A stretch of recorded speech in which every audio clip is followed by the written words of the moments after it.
for today's video, ayan, nagbabad tayo dito ng manok. Isa't kalahati, 3/4 na manok ba? Ayan. Binabad ko na siya sa sa kalamansi, lemon, kusbara, kamon or cumin,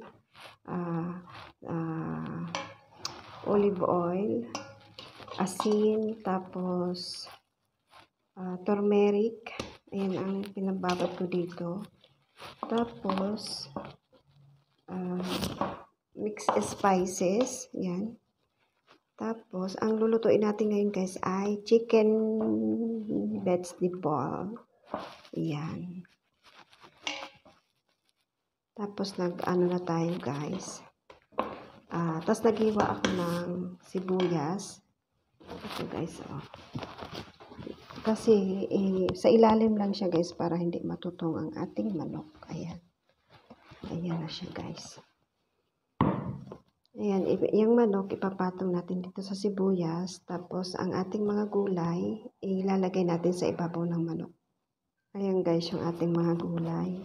Kalabasa, talong, tapos itong mushroom, ayan. Kalabasa, tapos carrots.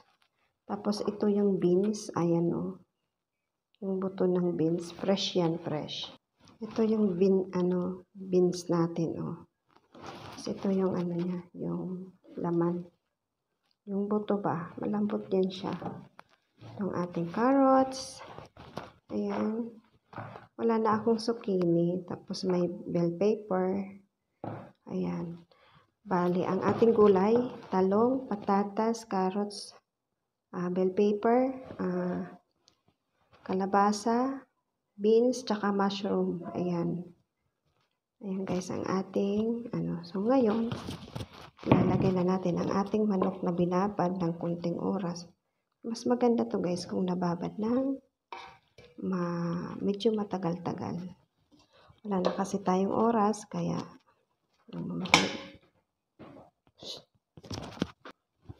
Ayan siya guys, nagmamadali na kasi tayo, wala ng oras. Kaya ito na lang ang ating maggagawa. Ayan. Ayan na guys. So ayan guys, nandyan yung ating may konting sauce, ilalagay natin to dito. Ayan. Para natin na makuha yung ibang sauce. Ayan. Ang ating gulay. Hindi na natin siya. Siguro kunting kunting tubig lang.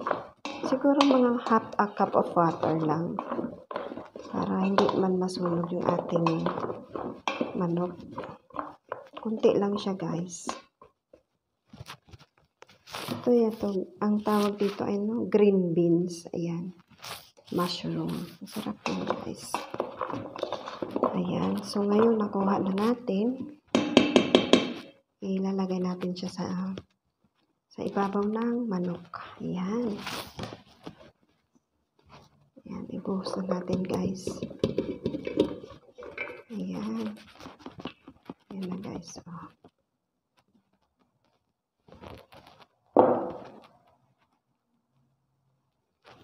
Ito, may kunting lagyan natin ng tubig. Ayan. Kunti lang siya guys. Ayan. Para makuha natin yung ibang sauce. Ayan. Ibuhos natin siya.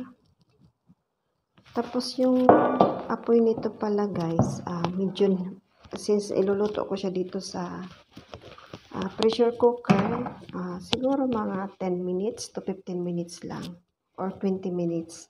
Pero mahinang apoy lang guys. Ayun, sindihan na natin ang ating gulay at manok.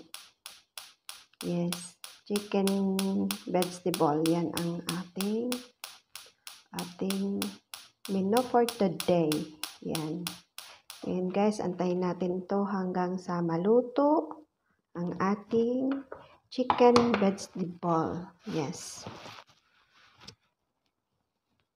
Ayan na guys.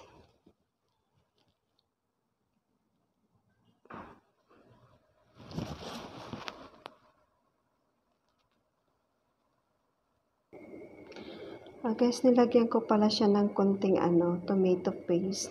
Yan, nung pagbabad natin ng ating manok. Ano lang yun siya, tomato paste, olive oil, mixed spices, cumin, kusbara, tapos asin, yan, lemon, yan ang ating pinambabad sa manok. Ayan, tapos may ceiling green tayo. Para natin sa ibabaw kasi para hindi siya umaanghang o hindi siya masyadong maluto. Diyan lang siya sa ibabaw. Para hindi mag-anghang ang ating gulay. Ayan. Balikan natin siya guys after maluto ang ating chicken vegetable. Guys, luto ng ating chicken vegetable. Ayan. Tingnan natin. Allah! Ayan na guys, oh. Luto na siya. Tingnan natin kung I think okay naman siya guys. Pero, wow! Naano yung sili na biyak. Hindi. Sana hindi siya maanghang guys. Okay. I think masarap siya. Kasi ito naman ang ating kanin. Ayan. Oh. Partner siya dito. Pero ito, pwede mo rin siya partneran ng tinapay, kubos. Ayan. Ayan. Tikman natin guys kung okay yung lasa niya at yung asin. Ayan. Ang sarap guys. Kaso medyo maanghang. Tanggalin ko lang yung sili. Pero ayos lang yan. Hindi naman masyado. Na ano siya, napisa. Ayan.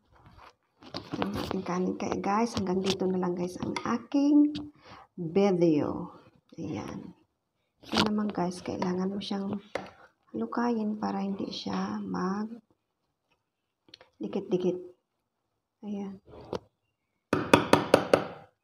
Thank you guys. Maraming salamat. Paalam na ako. Ayan. Sarap. Bye-bye guys. Salamat sa aking mga supporters, viewers.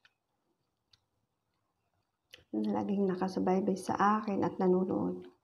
Maraming salamat guys. Paalam. God bless us all.